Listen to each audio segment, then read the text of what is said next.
ñoo bokk réew mi.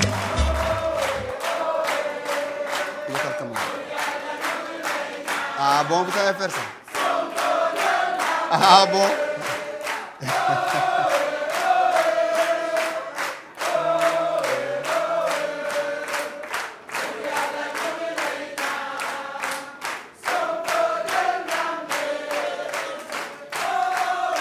C'est bon?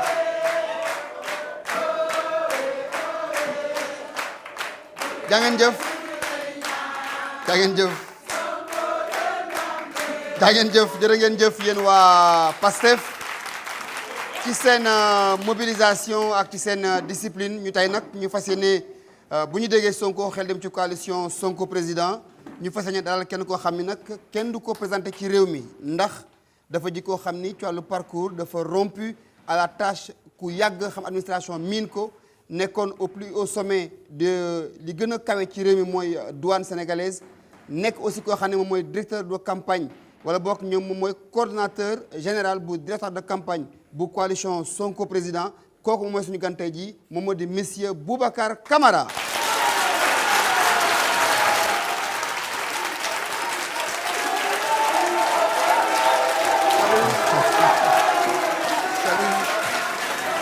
Bonjour, ça va? Boubacar Camara. Voilà. Camara. Ça va? Bonjour, c'est comment? Ça va bien. Ça va. Merci. Ok, c'est là. Asseyez-vous. Merci Léna. Très bien. Alors Maïmouna. jaa ngeen jëf yéen waa coalition Sonko président monsieur Boubacar Camara maa ngi lay nuyu di la dalal jàmm ci suñu émission le show électoral. ma bàyyi la nga nuyoog militants yi nuyoog téléspectateurs yi. maa ngi lay fay bu baax di la sant bu baax ci li ñu invité ci sa émission bi show électoral mu nekk concept bu original boo xam ne bii neex nañu trop moo tax ñu taxaw fi tey comme superviseur général de la campagne du président Ousmane Sonko. alors maa leen di nuyu yéen ñëpp di leen sant di leen gërëm ci seen teewaay et puis je suis à votre disposition di nuyu sa collègue journaliste yi. di nuyu sénégalais yëpp di nuyu ñëpp ñi nga xam ne ñuy jàppale ci campagne bi di leen wax ne bientôt le Sénégal va changer.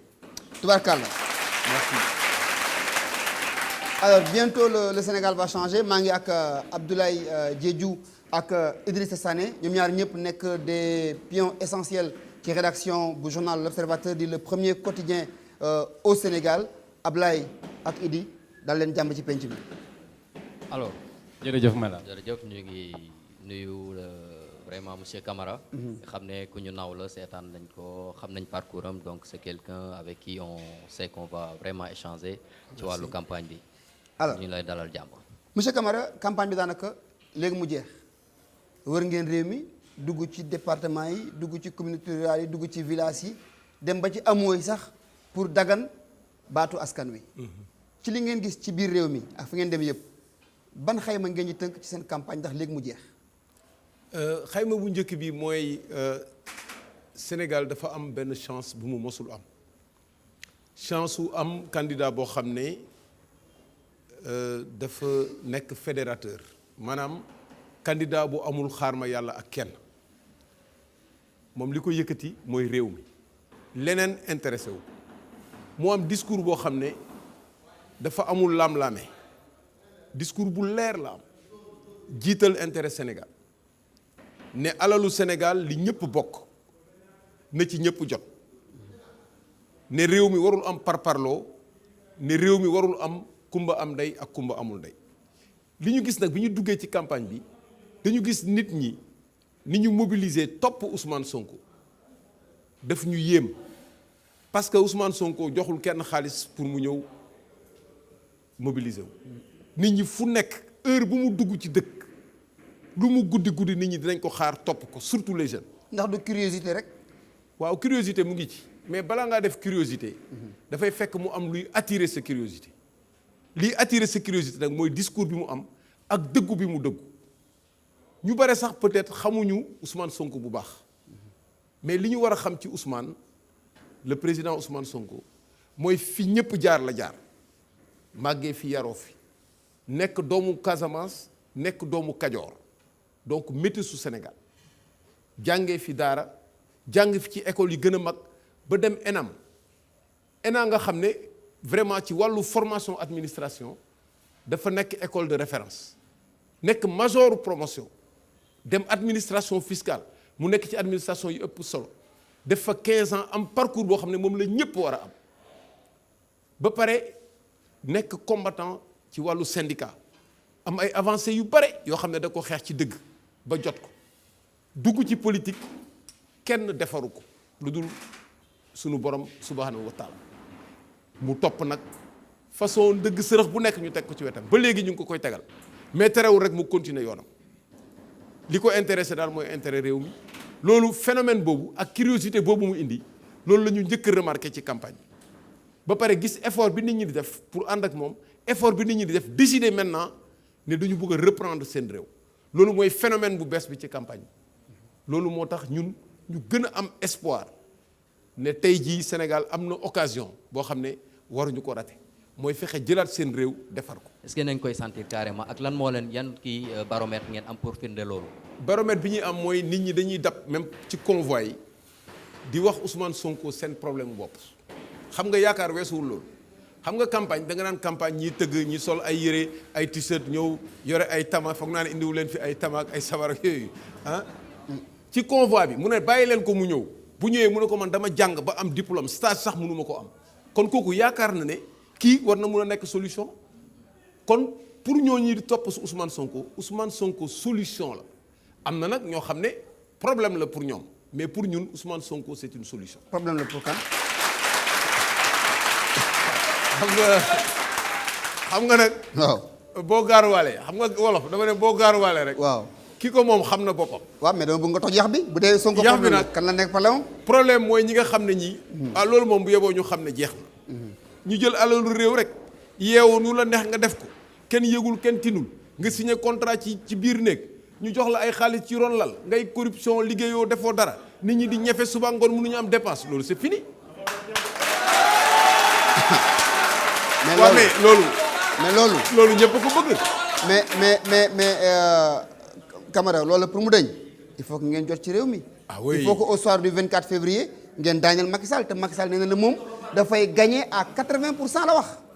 gis nga nee na ngeen dem ci stade yi nee na yéen dem leen ci stade yi da ngeen di def ay caravane ak def ay visite de proximité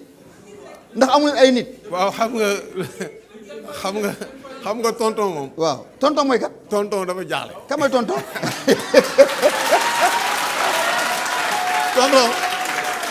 tonton dafa jaaxle. tonton dafa jaaxle. xam nga bu fekkee. waaw bu fekkee dañ la jox réew. waaw pendant 7 ans. 7 ans. jox la alal boo xam ne tey ci budget bi nee nañu yegg na ci 4000 milliards. yow nga dese campagne amoo looy def lu dul wër di inaugurer di taf ay affiche ba taf ci tali yi fu nekk nga taf fa affiche pour expliquer nit ñi nga liggéey nga ça veut dire que yow liggéeyuloo parce que nit ñi ñoo war a gisal seen bopp weddi gis bokku ci. moo tax mais Wade waxoon na fi daanu na de. weddi gis bokku ca. waaw Wade waxoon na fi pare teewal mu daanu jullee mbaay. ma ne moo tax it moom dafa wanewul sax lu ñu mun a gis. ak li mu inauguré yëpp. xam nga. teer xam nga Ila Touba. xam nga man li ma gën a reetaanloo ci inauguré yëpp. waaw dañu ne dañuy inauguré teer woo Sénégal yëpp bi ñu nee ba affaire bi xaw a jaxasoo ñu ne non du inauguration réception la. lan mooy ñun ay réception ay mariage lañ ci xam ah réception mariage ay réception ah réception ñu ne dañuy réceptionné. waaw dañuy réceptionné. ah liggéey bi la ñuy réceptionné. waaw yow tamit ba pare tëj ko nag ne dans 6 mois lay doog a ubbi. waaw inauguré kay da ngay dugg dem waaye dégg naa teer bi dafa gaaw a gaaw ba kenn du ko gis sax ba ciy dugg. ah loolu la ñu fi indil ay milliards 1000 et quelques milliards nga dugal ko ci projet boo xam ne. 1200 réew déglu rek dama lay expliquer. xam nga nag bu ñu waxtaanee sérieusement président Macky Sall bi ñu koy élire wax dëgg yàlla ñëpp d'accordoon nañu ne mën na nekk espoir Sénégal mu nekk nag contexte bu baax Sénégal am endettement bu yem contexte bi mu am stabilité ñu jaar ci élection mu daaneel Abdoulaye Wade à 65%. loolu bu ñu la ko joxee jox la alal budget bi ñëw mu liggéey nag liggéey bi mu liggéey fexe na ba investissement yu bare dugg Sénégal mais investissement yëpp endettement moo ko dugal dafa leb lu bare def ay projets yu bare ba croissance bi yokk loolu kenn du ko weddi mais croissance bi bu yokkoo dafa war a amal njëriñ waa Sénégal dafa am yokkute te amul naataange erreur boobu la ñu def c'est-à-dire que ñoom seen projet dafa coroxaan xam nga luy coroxaan fi ngelaw li war a jaar pour nga noyyi ak fi dund bi war a jaar du benn moom daf ko jaxase léegi bi mu demee ba def projet ba lépp commencé dox croissance yi di ñëw intérêt yi tubaab bi dañuy dugal seen xaalis rek chinois yi Turquie investir bu ñu investir seen entreprise la ñuy jox liggéey li ci des lu tuuti la ñuy jox waa Sénégal bi ñu demee ba sentir na nag croissance bi lépp day génn bitim réew salaire yu mag yi day dem bitim réew profit yi day dem bitim réew li nga ciy gagné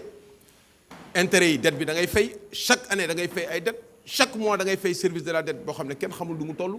donc bi ñu demee ba xam ne léegi croissance bi yokku na mais nit ñi jotuñu ci la ñu commencé def ay rattrapage rattrapage yi nag ñu ne nañu gaaw nag soo déggee ñuy wax plan d'urgence urgence mooy ku gaaw même hôpital urgence mooy koo xam ne kii boo ci gaawul mu dee bi ñu nee ba gis ne sénégalais bu ñu ci gaawul ñu dee parce que sonn nañu ñu ne nañu commencé ay plan d'urgence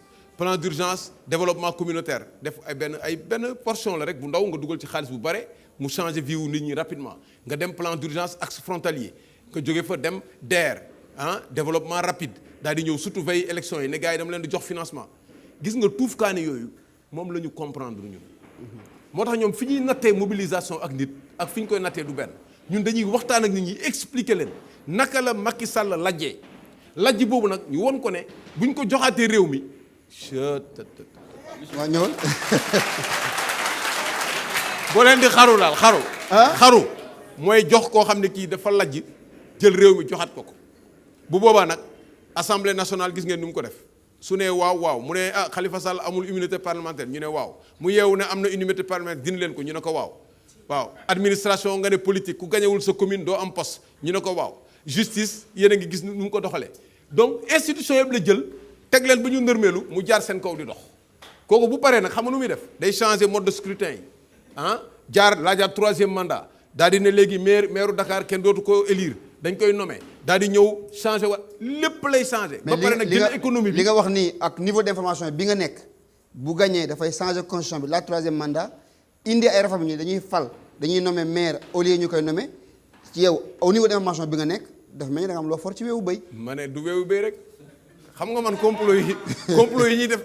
mais en fait ñun li ñu dugal ci politique. président Ousmane Sonko c'était un cadre de l'administration. mais bu demee ba décider dugg ci politique. bàyyi carrière am cadre qui a été radié par décret. xoolal ma radiation gis nga radiation Ousmane Sonko rek dafa war a tax ñëpp voter contre Macky Sall. mais radiation duñu ko def ku deful dara. déglu dama lay expliquer. waaw xam nga ENAM. waaw dafa nekk concours gis nga étudiants yi dañuy liggéey ba sonn pour def ENAM.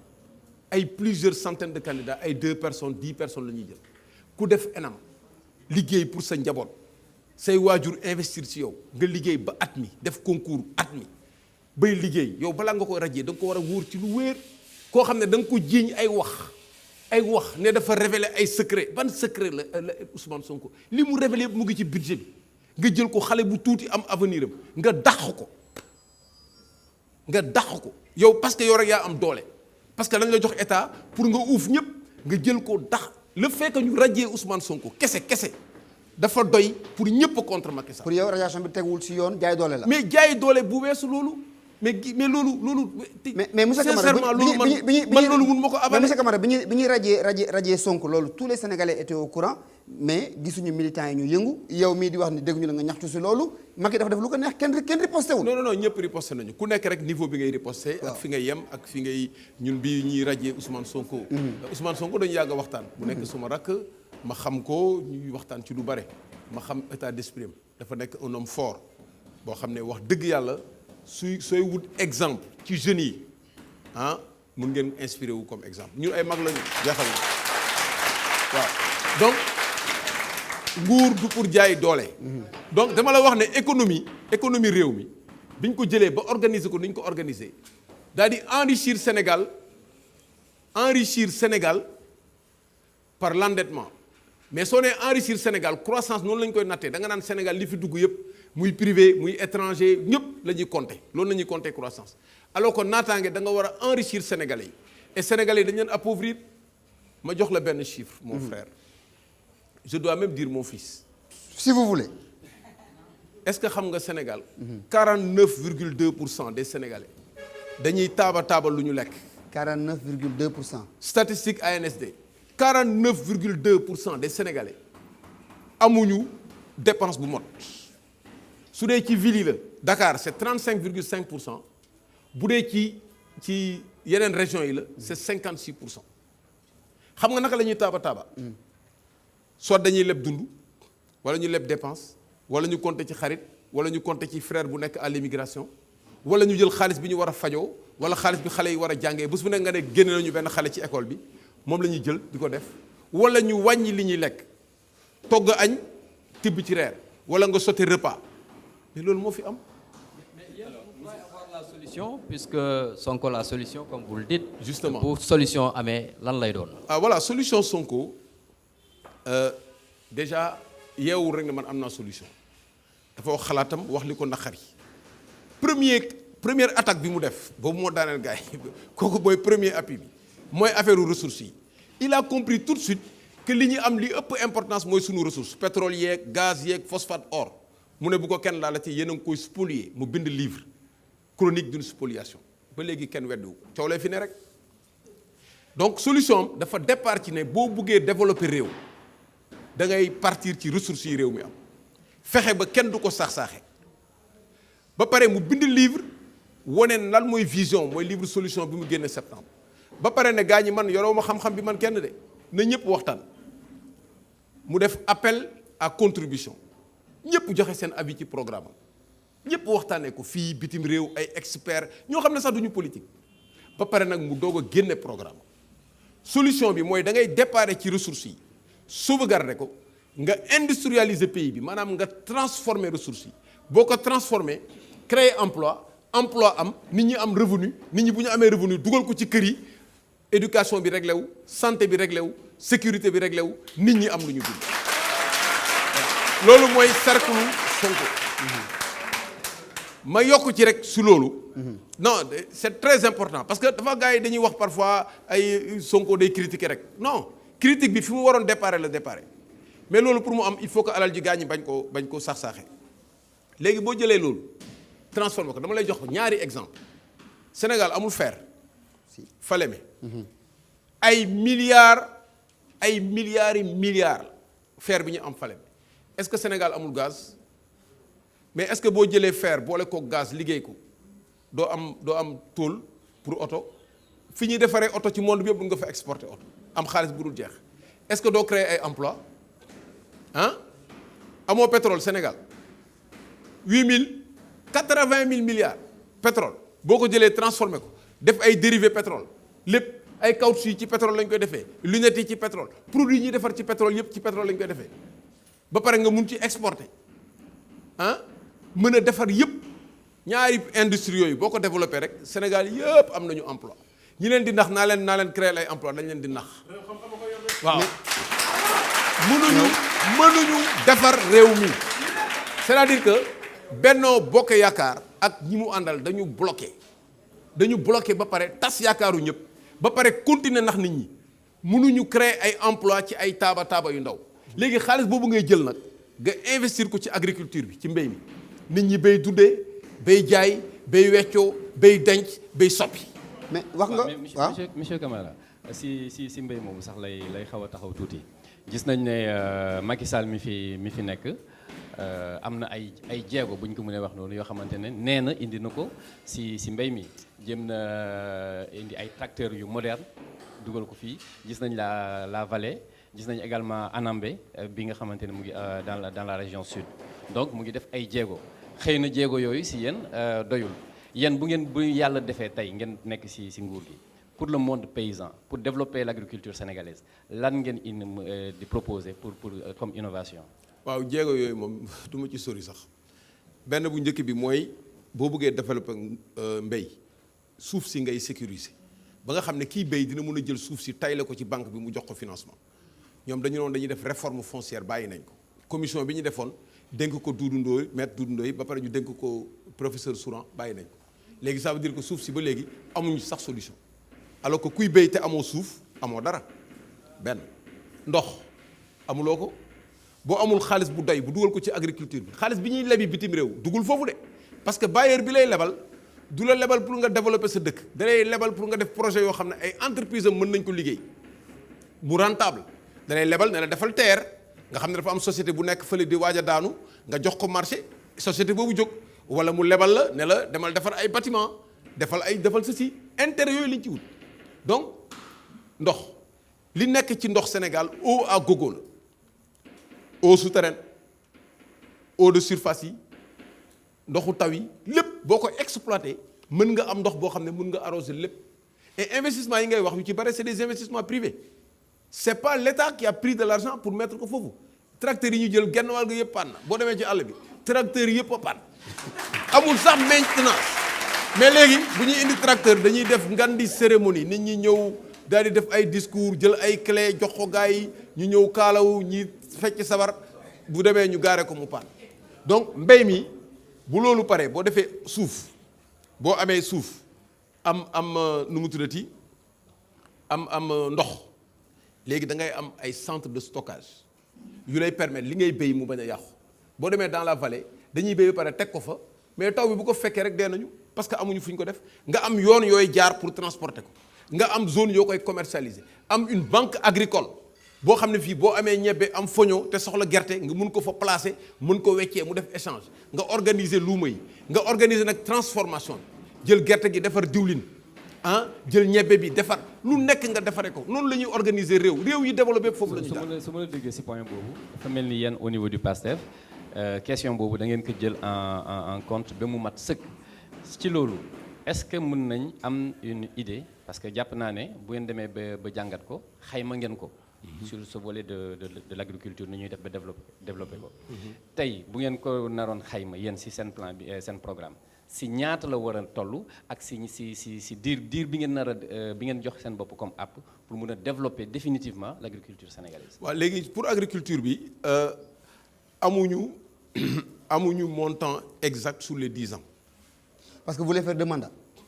non Sonko 2 mandats lay def. 2 mandats bi yi nga wax noonu après mën nga ñëw si 2 mandats bi da ngeen koy def sur 5 ans wala da ngeen koy yóbbu sur 7 ans. non 5 ans c'est-à-dire que Sonko buy def campagne en 2024 day ñëw ne liggéey naa lii laa liggéey point ngeen xool bu baaxee ngeen élire ko bu baaxul mais programme bi ñu am programme mu 5 ans ngay def mais programme mu 5 ans bi loolu ngay projeté loolu la Sonko def programme mu 5 ans parce que boo jàllul 5 ans yi amuloo sax droit laaj beneen mandat. te am na ngor boo xam ne bii bu fekkee liggéeyul moom ci boppam du taxaw di leen laaj beneen mandat mais programme bi nga xam ne mooy changer Sénégal lañ leen wax ba mu changer radicalement ba kenn dootul xàmmee réew mi ba mu sotti ci fukki at lañ koy def. léegi monsieur Camara dama dégg sànq nga wax nga ni soo demee lebi bitim réew da nga jël xaalis bi nga dugal ko ci mbay mi dugal ko ci domaine yoo xam ne yii dafay développer Sénégal alors que ki lay lebal xaalis bi moom da lay wax ni du ma la lebalee ñaari junni da nga koy defaree terrain. Exactement. jox sama entreprise. ku la abal bët rek. waaw ku la abal bët moom moo la woon fi ngay xoolee. waaw léegi xaalis bi ñoom leb nañ ko ba teg indi nañu 7000 nangam milliards pour le PSE signé ay termes convention yu clair yéen su ngeen ñëwee naka ngeen fas yéene naxanteeg tubaab bi ba changé loolu jël xaalis bi fi ne dugal ko fi nga bëgg dugal yéen. waaw loolu yomb na mais balaa ma fa ñëw gis nga dama la doon wax ci affaire mbéy mi évaluation bi ñu def mooy par secteur parce que mbéy mi d'abord dafa am suuf. réforme bi ça coûte pas cher mais ndox mi dafa am programme boppam hydraulique rural ndox moomu dafa am programme boppam am na évaluation léegi semence yi ni ñuy organiser wu am na programme boppam stockage bi am na programme boppam tali yi am na programme boppam bu ñu defee programme agrégé boobu bu ñu nee nag ba xool li nekk sur place la ñu koy finaliser mais li ñu war a def ak naka lañ koy defee ak yan yoon lay war a jox yan jeexital lay am loolu moom leer na ci suñu bët parce que boo yorul pouvoir bi aussi dafa am fooy yem ci ay promesses dafa am fooy yem ci ay discussions dinaa gis ñu bare dañuy nekk opposition di wax dinaa def lii ba pare ñëw sur place gis ne li fa nekk sax mënuñu def loolu donc loolu la ñuy éviter moo tax. mën naa jàpp kon. ci loolu jot ngeen def une cartographie pour gën a mën a développer agriculture bi. Je veux dire le nord du pays ñëpp xam nañ spécificité am. Le sud du pays xam nañ ko également. Le centre du pays nga xamante ne moom mooy bassin arachidier loolu également xam nañ ko. Yéen si cartographie boobu ngeen def tey nan ngeen compter répartir pour mun a région bu nekk mu mun a garder sa spécificité au niveau agricole. Voilà loolu lay wax moom les 6 pôles dafa am ay pôles de développement. réew mu nekk potentialité yi mu am moom ngay utiliser boo demee Mbour dafa am ñaari potentialité ci tourisme bi am potentialité ci pêche bi nga développé ko foofu. boo demee Saint-Louis dafa am potentialité ci tourisme bi am chaque région ak potentialité. léegi chaque programme boo jëlee élevage nga dem dans la zone de Linguère dans la zone de Ranch élevage aujourd'hui jur gi kenn faju leen amuñu ndox dañuy màng dañuy def ay kilomètres pour am lu ñu lekk ak lu ñu naan moom la ñuy wax transhumance moom la ñu bari di toppandoo sax di changer am affaire bu garaaw boobu gars yi di def ci jur gi lañ ko gisee donc jur gi lait bi dañ ko war a yokk pour lait bi yokku il faut ñu dund bu baax nga def insémination artificielle au lieu nga am 5 litres par jour nga mun a am 20 litres par jour lait bi di nga ko mun transformer boo ko transformer mun nga ci am beurre mun nga ci am fromage nga créer ay emploi der bi mun nga ko jël defar ci ay sac waa ngaay yi gis nga nu ñu mën a defaree ñuy importer ay marakis fu nekk ak ay façon daal sac mun nga ko fa defaree boo paree ndawal li non seulement mun nga jël ndawal li ci boppam defar ko defar ay charcuterie dugal ko ci supermarché yi defar noonu la ñuy defaree réew cette transformation structurelle moom la nit ñi deful parce que xaalis bi ñu war a def foofu defuñu ko fa. si wax ngeen sànq waxu changement changer. kii dama wax naka la ñuy defaree affaire yi dinaa ci ñëw fàtte waaw xaalis bi non man ñoom dafa am lu ñuy campagne jamono ji changement de système. alors je sais que Sonko moom mi ngi nekkoon impôt et domaine ci administration bi la. moom monsieur Camara nekkoon direction générale des douanes. donc xam ngeen li fi ne. alors pour le sénégalais lambda buy dégg chaque jour ngeen ni ko changement de système lan mooy système bi ak lan moo war a denc système boobu ngeen di. voilà léegi nag gars yi dañu foog ne système mooy administration wala système mooy ku mos a nekk ci gouvernement wala loolu du système da ngay seet li muy jur. aujourd'hui ni dëkk bi di fonctionner système bi dëkk bi di fonctionner lan la jur dafa jur ku liggéey ku jàng du am stage am diplôme doo am liggéey yeewu suba doo am loo lekk amuloo emploi loolu moo fi nekk feebar yi nekk fi amoo sécurité système bi loolu la jur est-ce que loolu gis ngeen ko wala gisuleen. loolu c'est le mal des pays pauvres et comme. non tous les pays système bu baaxee rek dañuy fexe ba li ñëpp bokk ñëpp jot ci. système bi ñu am aujourd'hui moo tax le programme jot na loolu lay signifier li ñëpp bokk ñëpp jot ci système bi ñu am système boobu li mu jur moo baaxul donc ñu xool est-ce que mën nañu changer li mu jur wala dañuy changer système bi la ñuy changer maintenant ñi bokk ci système bi dafa bare ñi bëgg système bi mel nii mu mel ñoom ñuy am dépense ñeneen ñi di ndóol dafa bare ñi nga xam ne ñooy politique ñooy responsable système bi mooy ñi nga xam ne ñoo yore woon régime yi fi nekk ñoom ñëpp ils ont une part de responsabilité dans le système mais bu ñu génnee ci système bi il ne nous intéresse plus ce qui nous intéresse mooy ñi yore système bi di ko doxal système boobu nag la ñuy changer ce n'est pas parce que tu as été dans administrateur fenn liggéey fa def li nga war a def yow sàccoo fenoo luubaloo boo yeewoo liggéey jël sa xaalis bu la leew nga dundal sa njaboot yow luy sa yoon ci système sa yoon nekku ci ñi mu intéressé xam nañ seen bopp mooy ñi nga xam dañuy yeewu nekk ci koñ bi goruñu yattuñu jékki-jékki yore 4x4 commencé yóbbuwaate mag commencé tabax ñu ne fu muy liggéeyee ñu ne APR xam nga APR xam loolu baaxul waay. système bi mooy ces histoires de privilèges yi nga xam ne ñiin pare nguur gi dañ koy am wala yooyu mais système pour man mu xamul dara ci tubaab noo ko expliquer. mooy loolu système bi daal mooy doxalin bi nga xam ne bii ñi ko ëmb ŋànk ko bëgg mu continuer ñooñu ñoo yore système. comme actuellement boo xoolee régime mu Macky Sall mais par exemple ci régime mu Macky Sall am na ñoo xam ne ñu ngi nekk ci administration bi di liggéey correctement amuñu benn problème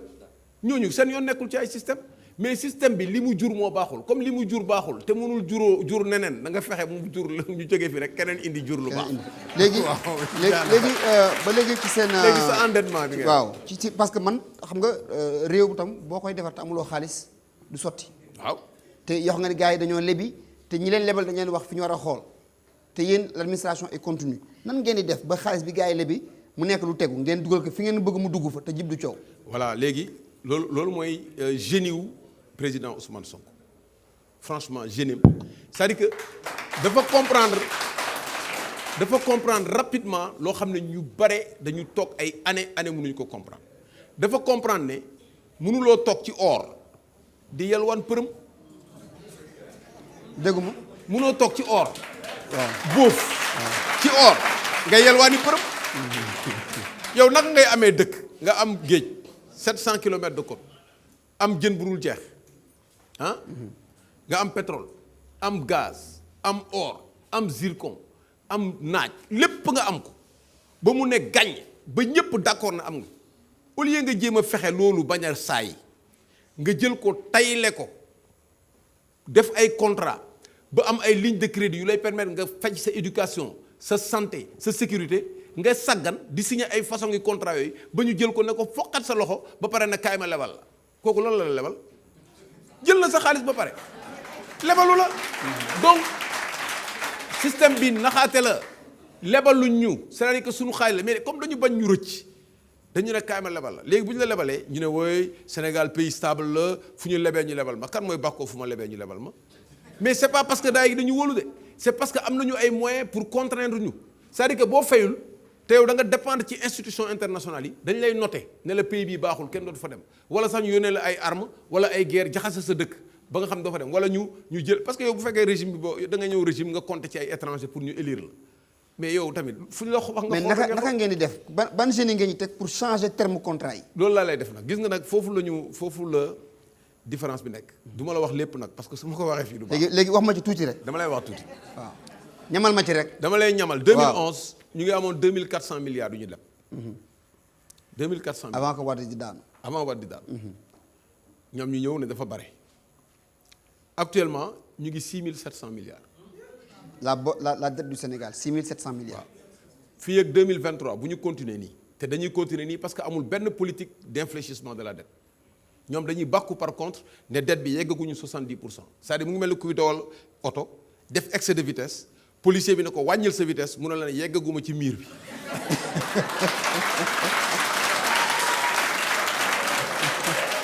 yaa ngi dégg. waaw léegi. 70% la ñu bëgg a yegg. c'est-à-dire que ñoom dañuy fas yéene alal. yaa ngi dégg maa ngi ñëw. yaa ñëwal. léegi. endettement boobu. waaw. endettement boobu da nga war a am politique kooku moom mooy sa moteur croissance. c'est-à-dire croissance bi ngay am c'est-à-dire li nga amoon daaw moom ngay comparer ak li nga am ren loolu mooy croissance. croissance bi nga am moteur bi koy doxal mooy leb bi ngay leb ñun dañuy changer moteur croissance dañuy jël ci ressources yi ngay renégocier. yi fi ne. waaw ressources yi fi ne. termes yi gars yi exploité li fi ne. yi da ngay changer cadre bi d'abord. nga ne pour l'avenir nii lay doxee. ba pare li fi nekk ci contrat ñu toog ñu ne lan moo ci intérêt Sénégal lan moo ci dul intérêt Sénégal ñu toog waxtaanee ko ñun du ñu ñëw rek ne woy kase dem leen non non non ñun on est un état de droit on va respecter les règles mais règles yi xam nañ ko su laajee dem arbitrage ñu dem arbitrage bu laajee waxtaanaat ñu waxtaan ne ko ah saa yow de contrat bi nga koy signé kenn comprendrewul parce que yow kii moo doon 5e position nga jox ko contrat bi ah et puis xam nañu ne dafa am yu ci dugg ci suuf ak yooyu da ngay bàyyi wala ñu dem tribunal kooku du dem tribunal ñoom xam nañu bu baax ñun xam nañu fan la ñuy teg suñu tànk fi góom bi ne moom la ñuy bës bu ñu bësee nga ne ay ya ñu ne la waaw ay delloo si goxil déglu rek ñu ne la goxil contrat bi foo jaar nga ne ah man de bi fi waa ji nekkee dafa maa defoon nii daf ma naa moo tax donc on va reprendre tout dans l'intérêt du Sénégal loolu moom amul du ñu jaxase c'est pas des anarchistes Sonko est entouré de grosses pointures à tous les niveaux yoo xam ne dañu xam état xam privé xam lépp du ñu ñëw fii di wax dañuy yàq anti français anti turc on est anti personne on est pour le Sénégal. jërëjëf dama la bëggoon wax rek mais contrat yi aussi on sait tous que lu ko signé dindiw ko aussi. maintenant on sait que aussi pour état dindi yenn contrat yi di mën foog mu jaral ko yenn yi. en plus bu yeggee ci yenn niveau yi aussi foog nga am loo fay ak yenn est-ce que di ngeen yegg ci niveau boobu noonu pour rek régler problème bi. ça dépend rek xam nga nag boo yoree état moom mënoo anticiper yenn débat yi waaw li nga mën def rek mooy nga posé waat débat bi. soo ko posé ba mu leer ñun yàgg nañ ko def yàgg nañu fekkee ay arbitrage même entre l'État et des sociétés privées dans des pays yoo xam ne dem na sax ba ay nationalisation et dafa am ay règles internationales bés boo demee ci arbitrage nga démontrer que contrat bi ñu signé c'est dans l'intérêt de ton pays da ngay gagner kooku moom c'est une jurisprudence bu leer nañ donc dañuy tiital nit ñi rek naan che kii bu ñëwee day yàq nii non non ñun bu ñu ñëwee dañuy xool kayit yi ndànk-ndànk ba mu leer nañ jaarale ko fi ñu ko war a jaar Malal waaw avant ñuy génn ci domaine agriculture parce que koom gi jeexagul pare ma ci koom gi man surtout loolu sànq expliquer nga vraiment ci nu mu leeree li ngeen fas yéene def pour développer agriculture bi wax nga fi ndox mi wax nga fi tali yi et cetera mais gis nañ ne également Sénégal amoon na benn fort tey amatul mooy raay bi waaw tey boo jëlee lu mel ni or bi nekk Kédougou nga jël yenn ressources agricoles yu nekk au sud du pays ay bananes ay coco ay mango et cetera nga jël également yeneen ressources agricoles yu nekk feneen tey pour mun ko indi Ndakaaru wala si li ko jege fi nga xamante ne fii la entreprise yu mag yi nekk fii la ñuy mën a transformer fii la ñuy mën a également jëlee départ pour exporter problème day am boo jëlee ay camions du kii noonu li tax mu gën a rentable mooy autorail tey yéen est-ce que loolu point boobu jël nga ko en compte si oui ci yan fànn ngeen ko tërale voilà donc même président Sonko wax na ko bi mu demee Ziguinchor wane ne dañuy indi raay bi ba Ziguinchor xam nga man li ma métti mooy tey jii ñuy wax nii li ñu dugal ci terre bi defaroon na raay boobu déjà rek tey lépp luy production Casamance mënoon na ni ñu koy transporter muy dem di ñëw ñu def ko transformation industrielle dugal ko ci teg ko ci mu dem gis nga même yenn produits yi dem Mali rek entreprise am na entreprise yoo xam ne bu ñu defoon raay rek bu baax buy dem Mali rek dinañ yokk seen production de 600 000 tonnes par an donc raay boobu dafa nekk lu am importance beneen voie bi moom mooy voie wu géej gi dañu am côte boo xam ne bii tefes la bu jógee Ndakaaru ba yegg ba ci kaw Saint-Louis ba ci suuf kooku boo defee transport fluvial transport maritime nit ñi mën nañu jóge Dakar 15 minutes yaa ngi Bargny yaa ngi Yène et tout doo soxla sax affaire transport nga dem jël xaalis bu dul jeex def ko ci ay autoroute yoo xam ne da ngay signer ay contrat 30 ans cuune weesuwul loolu donc aujourd'hui naka la ñuy jëlee affaire raay bi da ngay fexe port gis nga port minéralier boobu c'est une excellente idée du idée Macky sax mais may nañ ko idée boobu port minéralier boobu moom ngay développer boo ko développé da ngay uti matière première boo xam ne da nga ko soxla da ngay dem waxtaan ak waa Guinée nga ne leen da ngeen am bauxite la ñuy defaree aluminium boo jëlee bauxite bi ñu transporter ko 1200 kilomètres soo ko jëlee nga defar ay usines yoo xam ne yow am nga gaz bi parce que transformer bauxite li ciy métti mooy énergie bi te am nga gaz boo jëlee gaz bi nga transformer bauxite bi nga am aluminium buntu kër yëpp da nga koy def aluminium kenn dootul dagg benn forêt pour defar ay buntu en bois ba pare fu la neex nga exporter fa aluminium ak machine yi ñuy defar yëpp ci aluminium yaa koy exporter xaalis bi dugg Sénégal kenn du xam ne mu toll te di nga am ay emploi donc boo defaree port bi def industrie de transformation maintenant transport bi raay bi c'est indispensable ku la wax ne mun na développer Sénégal te deful raay bu dem ba yegg ci région périphérique yi regg Tamba yegg Ziguinchor defu ko nga dem Kaolack jël portu Kaolack nga dragué ko def ko ngandi port boo xam ne bii bateau yu mag yi dañ fay ñëw nga jël Kaolack def ko benn zone franche commerciale nga xam ne da ngay indi bagage yi ñu wàcce fi conteneur yu dul jeex transport routier bi nag développé nga def ay camion wax privé yi ñu investir di jël bagage yi di yóbbu Mauritanie di jël bagage yi di yóbbu Mali di jël bagage yi di yóbbu Gambie comme li ngay gis nit ñi dem Gambie di jëndi marchandise inverse mooy am waa Gambie ñoo ñëw Sénégal di jënd si marchandise loolu la ñuy développé. mais léegi si wàllu koom pour jeexal si un peu ce volet là Sonko moom dafa nekkoon inspecteur des impôts yow nga nekkoon directeur général des douanes te dañuy dégg ñuy wax ñu ni ñaari mamel yooyu impôts yi ak douane noo yore koom-koomu Sénégal est-ce que yéen su ngeen dikkee da ngeen di créer une troisième mamelle boo xam ne mooy permettre réew mi mën a am boom sur le plan économique wala da ngeen di maintenir mamelle yooyu yem ci. non duñ ci yem wax nga dëgg loolu question bu baax la même boo xoolee suñu programme dañu ne dañuy def réforme administration fiscale yi pour yokk rendement yi ñoom même études yi ñu def ay FMI rendement fiscal bi ñu waroon am sax amuñu ko parce que ñi war a fay ñëpp fayuñu tuuti nit ñooy fay tuuti entreprise ñooy fay donc dañuy fexe ba wàññi impôts yi ba ñëpp mun a fay ku ne fay tuuti ci li nga am mu nekk loo xam ne ni dina développé nga def réforme yi nag ñoom seen problème fi ñu lajjee dëgg mooy réforme yi dañu def PSE ne dañuy def 17 réformes doo leen dégg ñu wax waxu réforme de defuñu ci benn mënuñu def benn même administration mënuñu def réforme bi ba PUDC bi nga xam ne moom la ñuy bàkkoo dañ ko mujjee woon jox PNUD benn organisme international moom moo ko piloté loolu ñaawul ci administration boo xam ne da nga ko yor di ko fay mu am ay cadre réforme yi nga war a def mënuñu ko c'est-à-dire que boo mënul rek mënoo wax dëgg yàlla gis nga wax ba jot ci réew mi moo gën a dangereux léegi da nga am occasion 2019 ngeen choisir ñu mun a transformer seen réew élection yi du caaxaan donc dinañ def réforme bi dinañ def réforme train de vie de l'État xaalis bi ñuy jël di ko kasaree di jënd ay oto am na ñoo xam ne sax bu ñuy dem seen domestique yi dañ leen di jox oto ak xaj yi bu ñuy dem ci vétérinaire yi ñu dugal leen ci 4x4 yi yooyu yëpp gis nañ ko fi ak gis nga batterie bi gis ngeen batterie bi ñuy def kuy batterie xam nga xaalis boo liggéey doo ko batterie ka may batterie am na ñuy batterie gisu leen ko ci télévision man gisuguma ko de donc waaw kooku c'est une réforme dina tax ressources yu augmenté wax naa la ressources yi mu ngi nii ba pare nag la caisse de dépôt et de consignation nga xam ne dafa am importance moo tax sawaay moo mus rakk ji la fa teg rakk ji rek jël rek na ko fa bañ caisse de dépôt xamoo ko fa nekk tonton moo tax rakam foofu waaw kon yow xam nga tonton caisse de dépôt et de consignation waaw mais dafa nekk ko xam nga boo jëndee compteur dama leen di expliquer lu simple boo demee abonné Sénélec boo joxee caution soo joxee sa 40 000 caution fan lañ koy jox caisse ba lañ koy jox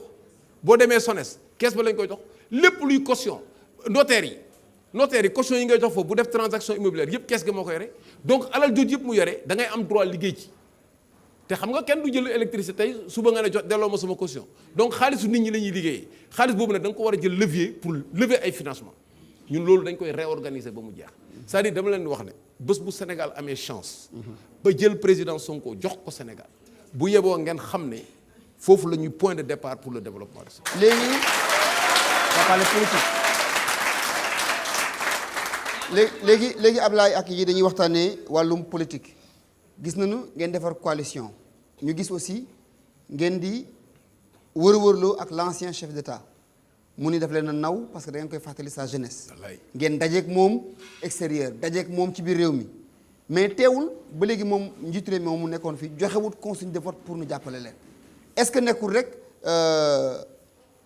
amuret bu ndaw boo xam ne dafay jaar wala da ngeen waxtaan ak Abdoulaye loo xam ne ñun yëgunu ko. waaw ñun nag ñun du ñu baare yëgoo du ñu wax lu kenn yëgul ñun moom li ñuy wax day leer nañ président Abdoulaye Wade dafa dajeek Sonko ne ko dama la naw defaloo ma dara man du ma tagg nit ci nen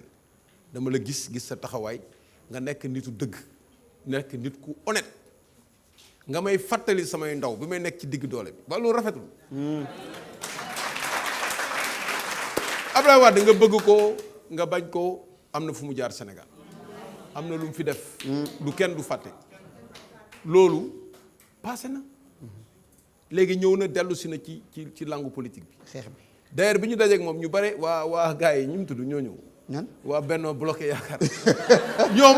dañu jaaxle ma ne leen dama ne waa ji yow naka nga mën a daaneele nit 65% nga daaneel ko 7 ans après ngay lijjanti ay audience am mais ça veut dire que am nga problème donc le président Wade a inscrit son immortalité politique sur le dos de Macky Sall aujourd'hui il est encore dans le jeu c'est parce que on n'a pas réussi à le faire oublier kon bi ñu ko gisee loolu la ñu waxante ñaareel bi mu ne moom dafa am plan d'action ci diagnosticu élection yi wane ne Macky Sall dafa décider hold up élection yi ñu d'accord ak moom mais dañu ne ñun duñ ko ci bàyyi toog fii naan day sàcc élection yi sàcc nañ ko ba pare bu leen wax loolu de dem leen voté ji parce que bu vote bi massivé plan bu mun na def pour sàcc mun nga am ndënd waaye doo xam mun nga sàcc ndënd waaye doo xam foo ko tëggee donc il faut aller voter ñun loolu mooy suñu principe ñu ne ko ñun dañu embarqué wu ci ay élection quelle que soit imperfection yi ñun dañuy dem ñefe ji mais plan d'action bi nga def dinañ ko xool liñ ci mën a def ñu def ko liñ ci mënul def defuñu ko bu ñu évaluer ba pare jour élection yi ñun daal suñu këll lañ yore ku ñu soutenir ñu jël mais suñuy principe duñ ci wàcc suñuy programme duñ ci wàcc c'est réel. Vous n'avez pas peur de tomber ci piège Abdoulaye Wade parce que tout le monde sait aussi que moom lu muy carte yëpp aussi c'est pour doomam aussi quoi mais bu fekkee ñëw na woolu leen tey yaakaar ngeen ni ce sera à votre faveur ou à votre défaveur parce qu'on sait que c'est un grand tacticien donc moom li mu wax ngeen ci dem avec beaucoup de réserve quand même. waaw c'est-à-dire que ñun li ñu wax rek comme li ma ko waxee yàlla def na président Sonko dafa liggéeyal boppam ñefe lu nekk ñu teg ko ba dàq ko ci liggéeyam lu ne ñu jiiñ ko fu ne ñu dëkkal ko fa muy dem rek ba ñëpp d'accord ne c'est un jeune qui est respectable et qui est respecté qui est craint nag mais c'est normal que gars yi craindre ko mais pourtant liñ ciy ragal sax nekk ko ci ñoom dañu foog ne bu ñëwee day jàpp gars yi tëj ak yooyu non moom. mais loolu tax du ci am non yooyu du ci am yow tamit. parce que yaa ngi tuumal gars yi ñu dañu jël kat seen xaj yi pour mu dem ci vétérinaire bi. loolu ndax da ngeen fi ñëw teg ay réduction des comptes. xam nga ñun dañuy def séparation des pouvoirs justice moom mooy def liggéeyam exécutif def liggéeyam législatif def liggéeyam ñun ci li ñu nekk mooy transformer sunu réew. mais ci réew Afrique yi ndax dina facile ñuy wax ay séparation des pouvoirs justice législative ak affaire yooyu noonu xam nañu ni ñi ne ci kaw dañu yore ay ficelles yoo xam ne même su ko gars yi gisul dañuy yëngal. waaw mais xam nga sunu programme dafa am ay dispositions yu am solo déjà président dootul nekk chef de parti xam nga boo nekkul chef de parti munoo tànn ay député. loolu déggoon naa ko fi de. waaw déggaat ko. mooy gars yi waa wax waxeet déggoon naa ko fi de. wax waxeet waaw déggoon naa ko fi de. waaw ñoom ñoo koy wax ñu bokk. en plus Malal. même boo nekkatul chef de parti. ça ne veut pas dire que da nga bàyyi parti bi ak loxo bi. waaw loolu laa lay expliqué non loolu laa lay expliqué c'est-à-dire que gis nga boo xamoon état li ci nekk ak responsabilité bi ci nekk walaay bu ñu la joxee responsabilité bu tuuti da nga dul tal sax politique. bu fekkee da ngay liggéey doo tal sax politique maintenant assemblée nationale. ñi fay dem mooy ñi nga xam ne seen gox moo leen yóbbu leen fa ñu am lu ñuy défendre circonscription yi ñoo leen di yóbbu ñu am lu ñuy défendre justice bi nga mettre leen dans de bonnes conditions. da ngeen war a changer système de élection député yi. dañ koy changer système élection député yi ba mu gën a proche population yi ba nga xam ne yenn parachutage yëpp dootul am léegi nga dem ci justice bi jox leen les meilleures conditions président de la république dootul nekk président du conseil supérieur de la magistrature day génn ministre de la justice day génn. donc ñoom seen biir en tant que magistrat ñoom ñooy choisir ñu réunir les conditions nga mettre leen dans de bonnes conditions ku doxal dëgg la ku doxalul nga sanctionné donc loolu bu amee système bi dafay équilibré loolu bu amee ba système bi équilibré ñun suñu yoon du ci nekk ay affaire u procès ay affaire non ñun li ñuy intéressé mooy naka la ñuy def ba sénégalais bi mën a dund xale bi mën a jàng am diplôme nit ñi mën a wér def prévention sanitaire faju ñu def ay clinique polyclinique ci communes yi def ay car équipé ko muy wër ci village yi di faj nit ñi di leen vacciner di tere nit ñi ñuy lekk loo xam ne li baaxul di bañ a lekk ay di bañ a utiliser ay médicaments ñun loolu mooy suñu liggéey si seen discours bi ñu leen dégloo boobu léegi da ngeen di dénoncer benn gestion gabégique bi nga xamante ne ñii fi ne moom la ñu nekk moom la ñuy def et que une fois que ngeen yegg si à la limite day nekk une demande de la population pour que ñu mën a xam bu fekkente ne yéen li ngeen wax am na ñu xam xaalis boobu nga xamante ne moom ngeen di wax ne dañ ko kii fan lu dugg et que si loolu bu ngeen ñëwee sànq dégg naa ngay naan non day nee nañ bu yegsee day tëjaate non du ñu tëjaate mais yéen bu ngeen yegsee da ngeen war a rendre compte loolu da ngeen war a leeral loolu est-ce que ça veut dire que yéen bu ngeen ñëwee ñooñu noonu ngeen di wax noonu ne def nañ ñeeg nii da ngeen di toog seen kii waaw voilà loolu laa lay expliqué xam nga ñoom bi ñu ñëwee 2012 dañu ne c'est une demande sociale ba pare jël benn liste ne 25 personnes dañ leen war a suivre déggu leen ko fi woon déjà exécutif naka la mun a jël liste ne nañu topp 25 personnes amuloo ci droit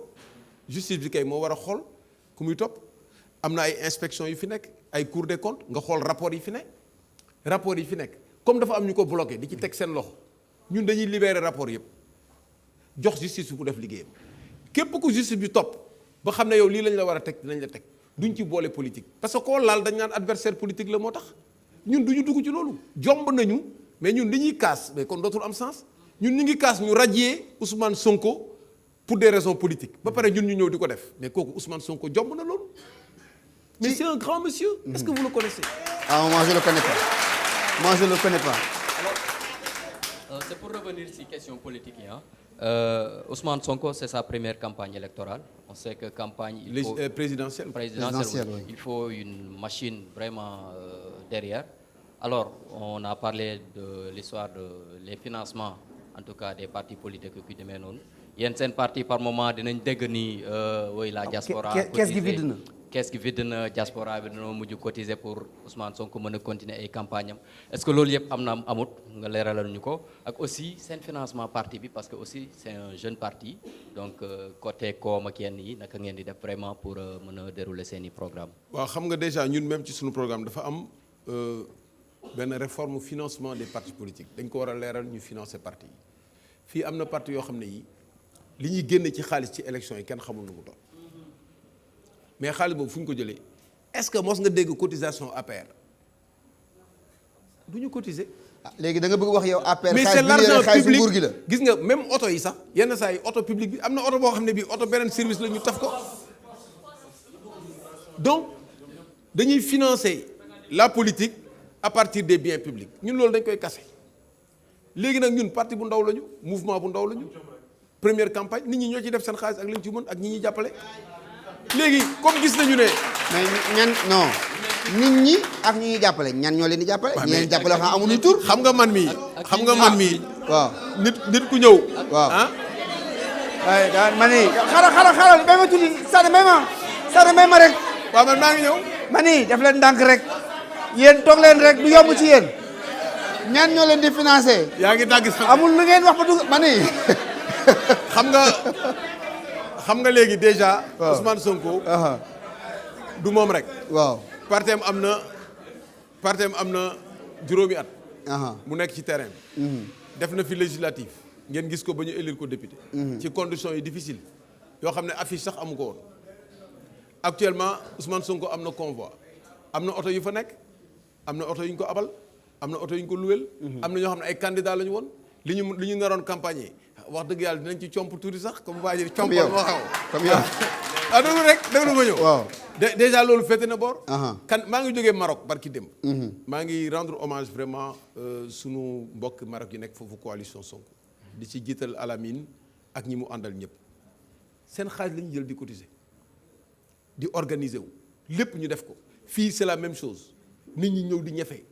kenn dugalul kenn ci kaar jox ko xaalis donc loolu c'est une nouvelle dynamique loolu mooy indi loolu nag day tax mu am difficulté mënul ñàkk ci parti mais loolu du tax nga taxaw moo tax gars yi di wax woy am na xaalis bu jógee fii dañu jommi parce que li leen jaaxal mooy comment les Sénégalais surtout les jeunes naka la ñu mën a mobiliser wu ci politique loolu moo leen jaaxal mais li tax ñu def ko c'est parce que y a un homme qui est venu qui leur a dit quelque chose de clair ne leen seen avenir boo leen ko toppee dafa yàqu ñu ñëw taxaw nga am sa doom am sa sët am sa kër mu nekk xale bu tuuti di chômer nekk di naan ataaya la fay nekkee matin midi soir amul emploi amul dara nga gis koo xam ne kii mën na la ko defal wax dëgg yàlla. mais xam nga du dëgg. ci wàllu financement yooyu jiñ nañ leen fi lu ne ay Tullow Oil financé nañ leen ay récemment xaalis bi war a jóge ay Russie ak yooyu yëpp dégg nañ ko gars yi di ko wax si beneen côté bi mais xam nga fu muy mujjee toujours rek. oui fu muy mujjee Russie dañ ko wax waa Russie démentir. oui Tullow Oil wax ko Tullow Oil démentir. oui kon nag loolu xam nga waxu ko daanu ci sareet la. waaw gis nañ également que si fan yi ñu génn. seen candidat daanaka moo défrayé la chronique. si affaire 94 milliards yi. tey gis nañ ay dispositions au niveau de l'Assemblée ñu ngi koy jël pour nga xamante ne affaire bi dina am une suite. dégg nañ également Ablaye Wade góor gi ñëw taxaw ne une fois que Macky toogaat. seen candidat boo mujjul fee la mujj dégg nañ également seen Sonko di relativiser affaire yi à la limite di minimiser dem na bi di naan ay 1000 Macky Sall mënu ko tëj assemblée bi li ñuy wax noonu yu kenn xamul la est-ce que yéen ça veut dire que d'abord da ngeen ñàkkal fayda affaire boobu alors que lu important la et puis yéen affaire boobu ba fan ngeen décider dem pour ñu leeral ko. waaw xam nga. loolu daf leen war a poser loo question nit ku nekk candidat nekk ci campagne électorale ngay ubbi commission d'enquête contre moom mais loolu est-ce que mos ngeen ko gis ci monde benn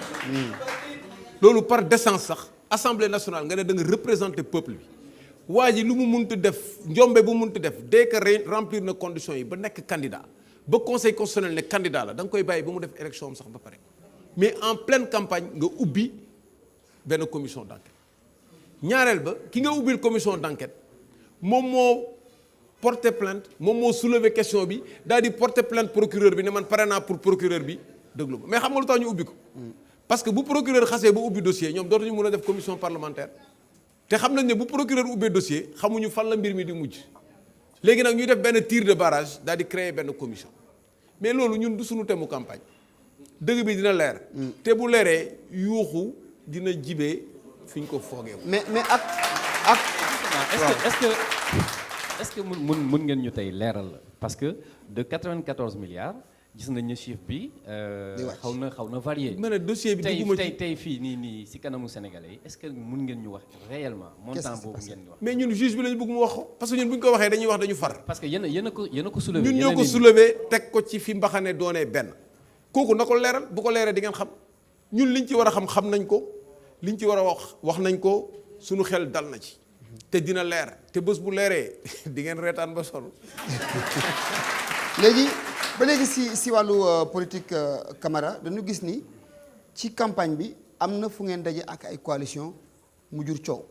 te ñoo ngi jëm Ndakaaru te Ndakaaru lu mu yaatu dafa xat ci wàllu fitna googu naka ngeen fas yéenee doxale ba moytandiku ko yéen ak seen ay militants vis-à-vis coalition yi ngeen dajanteel d'autant plus que yéen da ngeen am seen sécurité bopp refuser la sécurité bi leen état bi joxoon loolu tam bëgg naa xam tax ngeen refuser sécurité boobu. alors ñun daal li ñu mën a wax mooy réew. dafa am état muy élection muy ñàkk nekk élection. état dafa am responsabilité sécurité des biens et des personnes moom moo war a aar nit ñi kon état moo war a jël ay dispositions pour aar ñëpp. benn ñaareel bi li ñu seetlu incident yi am yëpp ci campagne bi wala même avant campagne bi ñu demee di visiter domicile u yaayu Sonko bi ñu demee di saccager ay siège u Khalifa Sall saccager siège u Sonko lii am lépp ba jusqu'à présent incident boo gis rek waa Benno bloqué yaakaar ñu ngi ci man fekkee naa benn. bi ñu demee Fatick. waaw 1h du matin lañ dugg Fatick gars yi ñoo yore seen i gourdon ak seen i jaas yi bu ñu amul woon maturité ay reyante moo fa am ñoo fekk ñaari xale yoo xam ne yi ils étaient seuls ñu dajeek ñoom dóor leen ba gaañ leen ba ñu dem hôpital seeti leen donc. ñooñu seen incident yi. waaw si ñun la ñu bokk ñooñu seen militant lañu. suñuy militant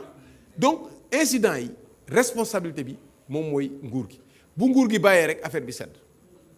léegi nag bu nguur gi bàyyiwul ñun lan la ñuy wax ne woy yéen daal toog leen rek bu ñu leen dóoree ngeen toog di seetaan bu nguur gi bàyyiwul mais ñun amuñu lu ñuy wax nit ñi ils vont se défendre selon leurs moyens ñun duñu ay ragal te quand il y a une violence quand la violence est illégale mais xamatoo lu xew comme ñëw wàcc nga sart yi ba indi violence boo xam ne waroo ko def li ciy xew responsabilité état bi maintenant protection Sonko bañul protection c'est pas à Sonko ngay laaj protection wala nga koy laaj permission yow état nga defal sa liggéey rek léegi ni ñu ko war a defaree moom bu xoolee ne lii arrangé na ko dina ko jël bu ko arrangé wul jël ko waaye di def ay déclaration naan dañ ko bëgg a protéger mu bañ yooyu yëpp pour que ëllëg bu ñu ko créer les problèmes ñu ne waxoon nañ ko waaye Sonko il est protégé par Dieu et par le peuple. Monsieur Camara si point protection du candidat Sonko gis nañ ne que Sonko moom si boppam moo ne wóoluwul Macky ak Aly Ngouille Ndiaye biñ ko proposé justement protection boobu. Or gis nañ ne déjà Sonko bi mu à l'étape de Ziguinchor muy dem Bignona nuitamment bi mu ñëwee il y avait un checkpoint les gendarmes lui ont demandé na xaar parce que la règle ici parce que c'est une zone assez spéciale ñëpp xam nañ pourquoi ñu ne ko mënul dem pour des raisons de sécurité il y avait lui il y avait sa caravane amoon na également les forces yu mu waroon àndal yoo xamante ne mënoon na leen mettre en danger mais gis nañ ne que Sonko il a demandé à la limite pour ne pas dire il a exigé que il faut que mu dem Bignona finalement mu jën a dem Bignona gis nañ ne que également bi ñu waxee comme ni ma ko waxee sànq pour coalition yi ñu jox leen ay forces de sécurité moom jëlul moom d'ailleurs c'est le seul candidat bi ko jëlul alors que sànq wax nga ne que état moo war a garantir la sécurité des personnes et des biens la violence légitime état moom moo ko moom lan moo est-ce que jàppu leen ne que tey li ngeen war a def mooy que nangu carrément que état gérer non seulement yéen seen sécurité mais gérer la sécurité de tous les candidats daf ko deful pour que parce que loolu mooy wareefam en réalité. waaw mais xam nga daf ko deful bi Casamance c'est une zone spéciale l'État a pris des dispositions spéciales est-ce que déggoon ngeen ci coow yéen ñëpp xamu leen ko woon xamu la woon ne am na benn convoi bu nekk ci kanam ak bu nekk ci ginnaaw bu ñu escorté bu ñu def suñu liggéey problème amul État indiwu ci coow ñun indiwuñ ci coow État bu fonctionner normalement doo dégg benn coow boo déggee coow rek am na dysfonctionnement donc vraiment ñoom nañu xam ne gënuñu ñu xam État bi nañu def seen liggéey te bàyyi ñu tranquille ñu dem élection def suñu campagne gagner leen tranquillement loolu rek la ñu bëgg ay affaire violence ñu bëgguñu voilà. On vous taxe aussi d'être trop dans la victimisation comme li kii wax par exemple ci checkpoint boobu tout le monde sait que bu dul sax parti politique ak yu demee noonu am na heure yoo xam ne pour le simple voyageur c'est à Ziguinchor c'est à Vélingara dañ leen di arrêter ba le lendemain ngeen xëy à 8 heures dem alors si vous arrivez ci situation bu ni mel et que vous voulez foncer après vous vous victimisez est-ce que là les gens n'ont pas raison waaw xam nga nag loolu moom franchement problème la parce que président Ousmane Sonko fu mu dem nit ñi dañ ko fay téye d'abord gis nga bii yoon sax dafa mujj am na étape yu ñu sote ñu ngi ciy profité d'ailleurs pour di leen vraiment excuser wu moom sax woo na leen dafa am étape yoo xam ne on était obligé de sote ko am na étape yoo xam ne doo ko prévoir wala boo ñëwee taxaw fa nit ñi ñoo bëggal seen bopp Ousmane Sonko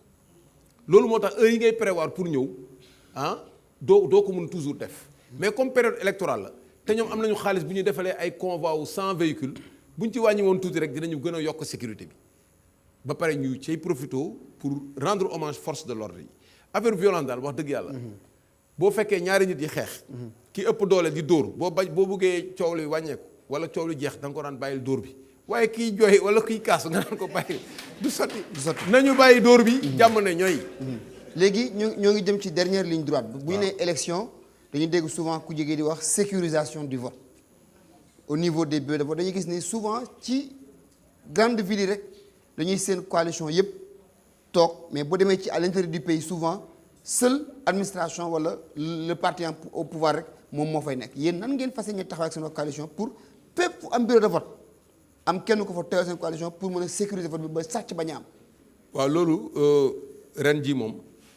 am na ci ay avancées yu bare parce que opposition bi 4 candidats yi dañu ne fu kenn nekk rek mel na ni nekkal na fa ñëpp déjà loolu c'est réglé et puis am na plateforme boo xam ne moom mooy pause maître Mame Adama Gueye yore ko mu ngi ciy liggéey parti aussi réunion nañu ba taxawal loolu. ñun ci suñu coalition wax dëgg yàlla may nañu ñu am représentation partout. loolu benn la mais loolu doyul élection yi président Macky Sall bi mu ñëwee 2012 daf fi fekk benn code électoral boobu moo ko fal daaneel Ablaye Wade code électoral boobu moo daaneel Abdou Diouf fal Ablaye Wade mais 2012 ba léegi dafa changé code électoral ba mujj am code boppam parce que moom xam na ne liggéey bu mu liggéey mënu ko permettre mu am deuxième mandat. ak li mu def yëpp ci dëkk bi. li mu fi yàq yëpp. ay train fii yu kenn xamul. dëgg rek non li mu fi yàq yëpp. waaw léegi mu dem changer carte yi. waaw ñëpp amoon nañu carte électeur carte d'identité da ngay jël sa carte d'identité yore ko sa carte électeur nga teg ko bu élection ñëwee nga jël ko voté delloo ko jàmm ne ñooy révision bu jotee nga réviser jàmm ne ñooy ñëpp am carte. léegi am na ñu amul carte am na ñu jotul seen carte ñu ngi produire ay carte di làqatu lu nekk am ko pëccëxoo boobu am moom moo ko def fichier bi ñu naan dinañ ko joxe duñ ko joxul génne nañ fichier bi mais coow li jeexagul parce que fichier bi amul numéro CEDEAO fichier bi amul numéro CEDEAO de. fichier bi ñu war a voté dimanche. bi ñuy voté amul numéro CEDEAO donc suñu jëlee benn numéro CEDEAO mun nañ ci defar plusieurs cartes électeurs produire ko woo gars yi distribuer leen ko kon nit ki mun na voté 2 fois. léegi ou 3 fois wala ñu jox ñoo xam ne amuñu woon droit voté ñu voté. nu ngeen fas yéene di xeexee loolu. kooku suñu secret bopp la. ñaareel non mais secret yi rek non monsieur Camara secret yi da nga ko war a toj ñu wax affaire bi mu leer. loolu dañuy changé boo ko defee rek ñu changé. mais changé mënatul nekk fi mu toll nii. ba bàyyi rek ma ñëw. waaw donc benn. ñaareel ba bureau de vote yi. waaw dañuy jël ay nit ñoo xam ne ñii dañu leen wax voté leen. boo leen ñëwee ngeen génne bulletin yeneen parti il faut refuser ça bu kenn nangu nit ñi di génne yeneen bulletins yi kenn amuñ ci droit.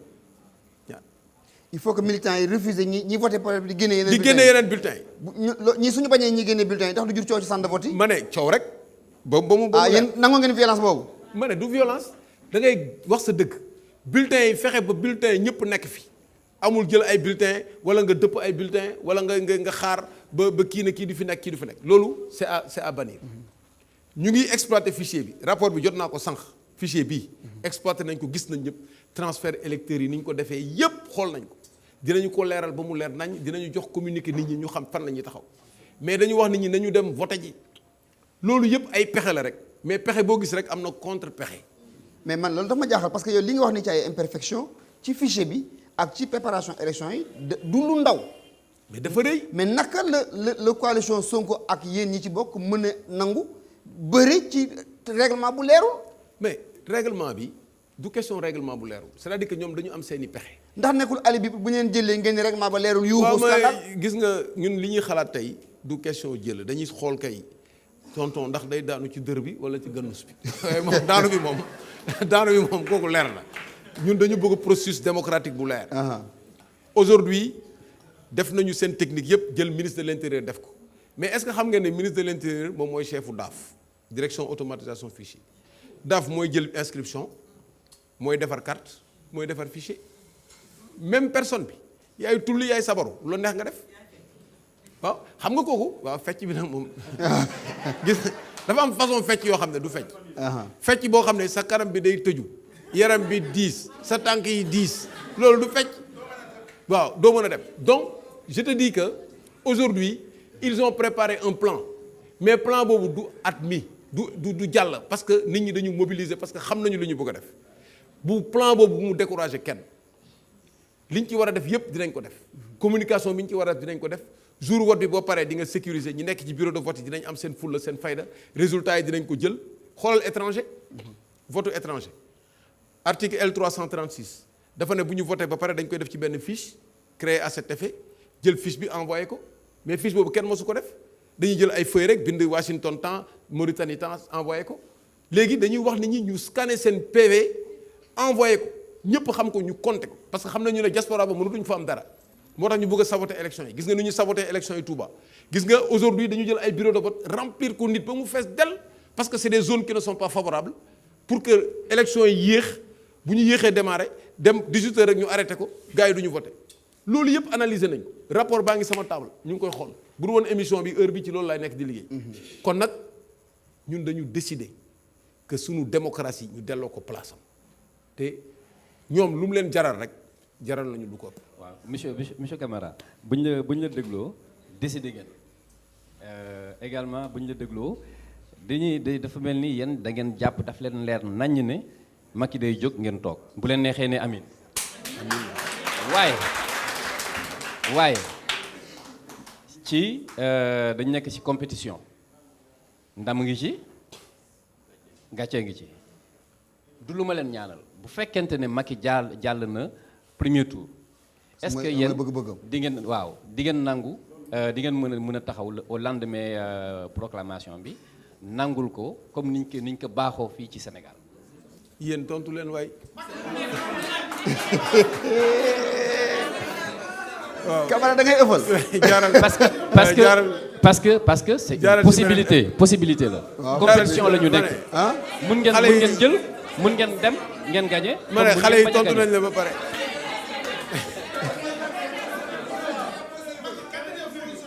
waaw mu ngoog xam nga demal si beneen question.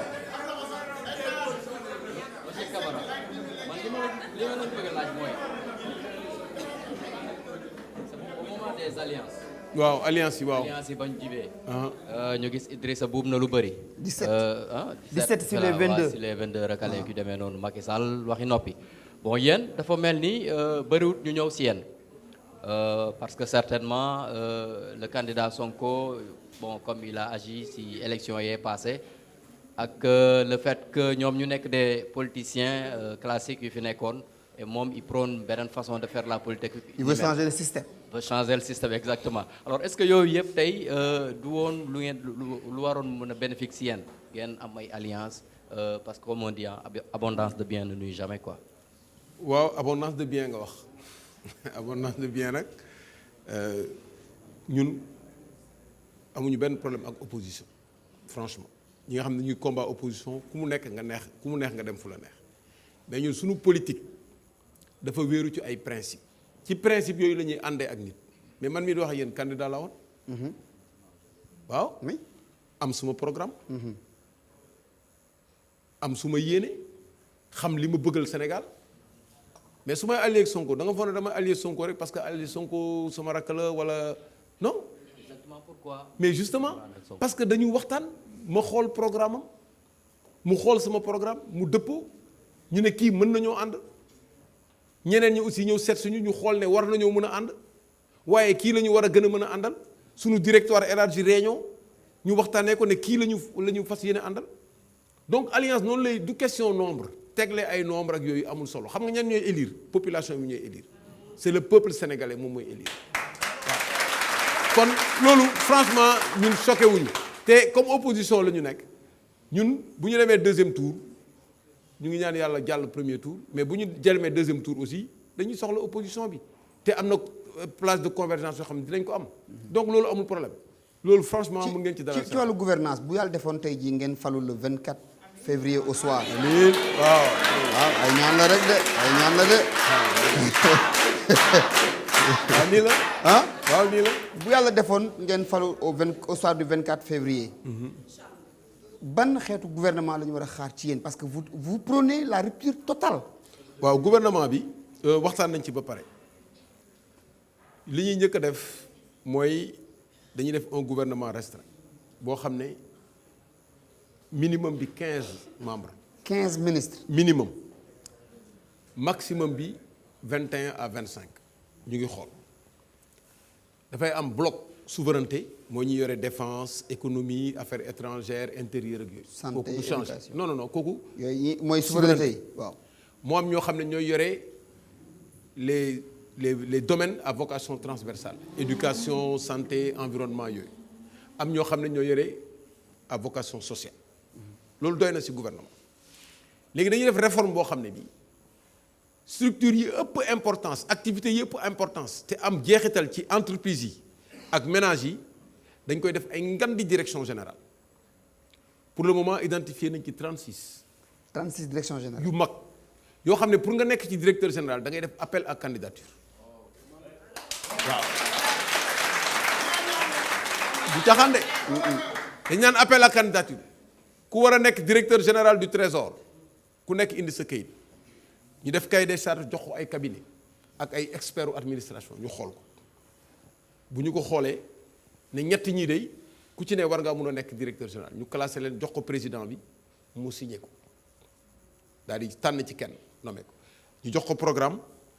jox ko bilan lu ñu soxla ci moom contrôler ko jël corps inspection yi réorganiser ko ñooñu ñoo koy contrôler te dañuy libre président dootul mën a jël ay dossier di ko dugal ci suufu table ñu ne ko tant d'emploi lañ la sas tel projet lañ la sas tel projet lañ la sas maintenant direction générale dañ leen di regrouper par 4 jël benn secrétaire d'État koo xam ne dafa xam administration moom moo leen di coordonner ministre bi du am benn pouvoir ci directeurs généraux yi pour leen def loolu lu ko neex parce que loolu mooy problème donc noonu lañ koy organiser moo am premier ministre am président de la république boo xam ne dafay xam ci biir programme bi bu ñu ko jëlee ba tas ko programme bi ma lay wax ne bu ñu ko tasee ku nekk ñu jox la sa pàcc ñu organiser ko président bi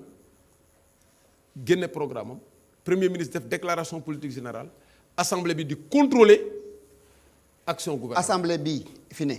déet bii dañ koy dissoudre ko bii moom. dañ koy tasaare. kooku dañ koy tas. loolu ndax dëppoo na ak démocratie ñoo waaw xam ne nguur gi dañ ci am leen droit askan wi leen fal. non dañ ci am droit dañ ne assemblée boo defee 2 ans war nañ ko mën a dissoudre. au mois de juillet dina def 2 ans. kooku moom xam nga kañ lañ ko waroon dissoudre.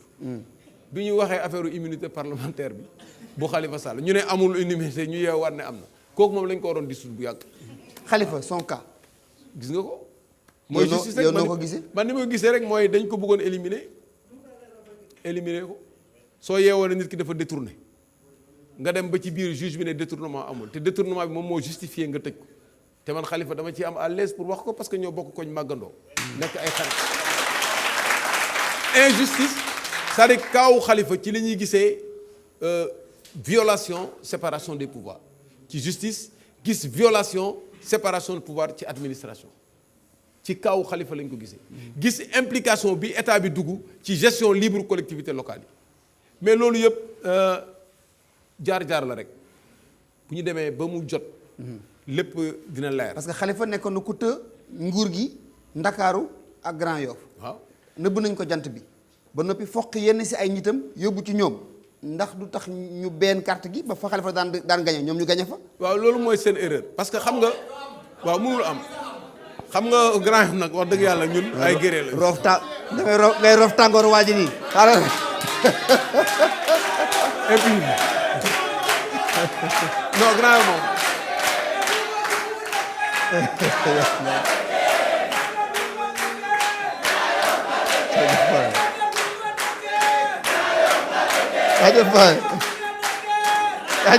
waaw Grand Yoff moom. Grand Yoff dañu am benn esprit de dignité boo xam ne. boo xam ne wax dëgg yàlla ñun duñu tooñ. duñu tooñ mais ku ñu tooñ rek am nañu nuñ koy fajee. côté boobu moom ñu ngi dal nañ ci xel bu baax. gis nga pexe baaxul ci politique.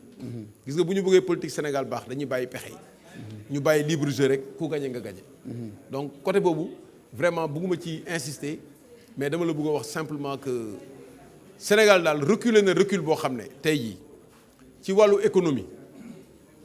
c'est-à-dire que nit ñi ni ñu ndoolee woon 2012 dañu gën a ndóol 2019 wala déet. waaw léegi Ibou nu jeexal Ablaye ak Ibou. waaw monsieur Camara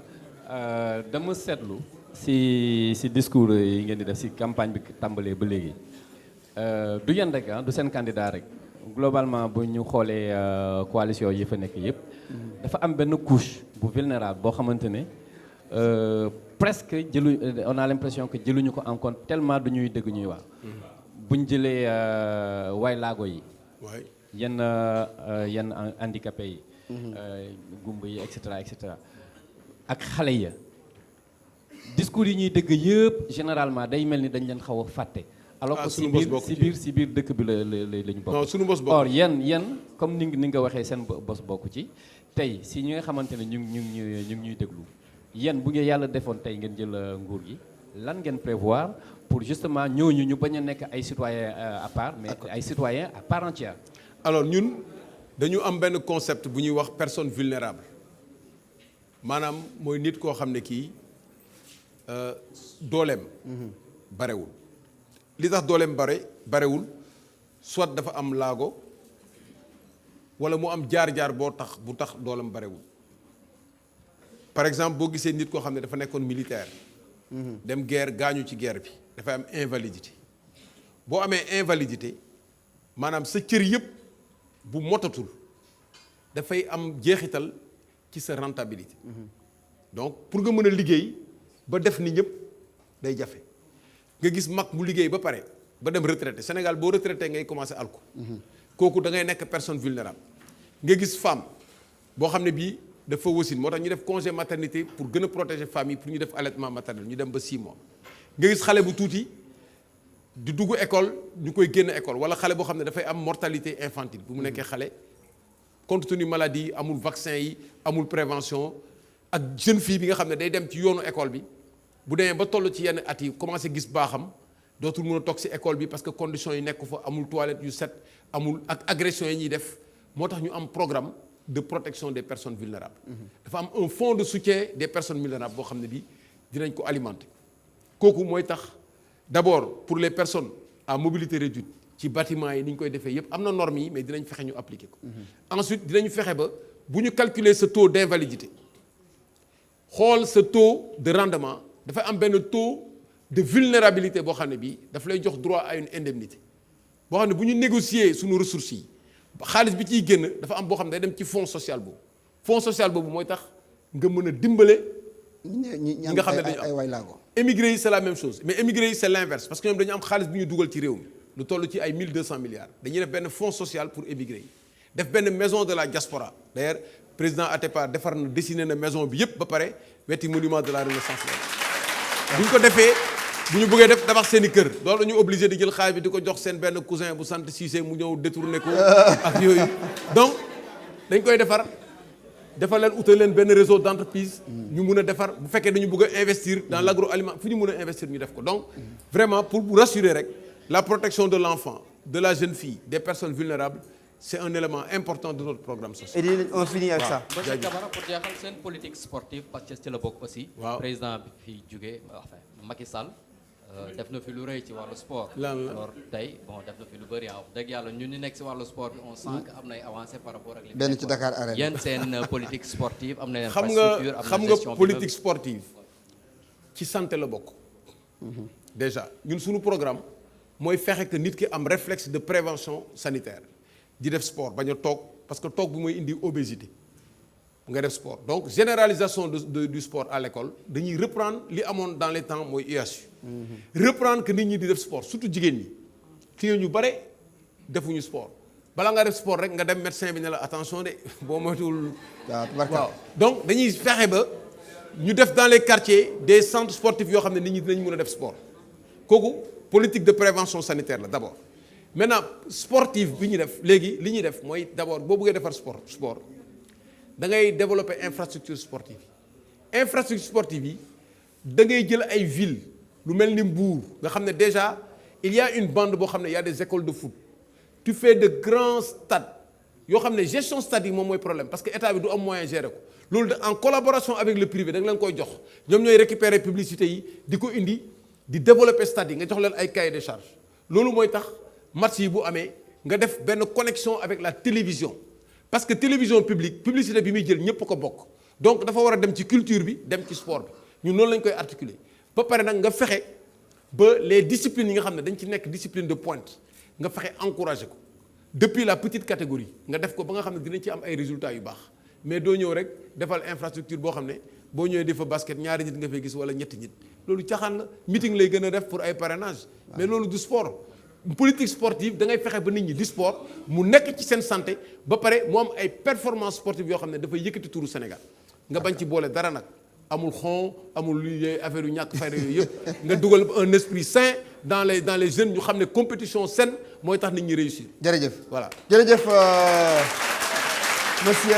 Boubacar Camara nekk ki nga xam mooy superviseur général bu coalition Sonko tey moo nekkoon suñu gan moom moo nekkoon aussi ganu le dernier numéro bu nga xam ne moom moo amoon ci show électoral bi ñu jëm ci nag dimanche bi ñu ñaan sénégalais yi ñu yeewu ci fulla ci fayda gàddu seen i carte électeur dem wote ji dikk caata garab bi teg ataaya xaar yàlla ku mu jox nguur gi ñu ñaanal ko te liggéeyandoo ensemble lépp jaar ci jàmm ñu gërëm aussi nos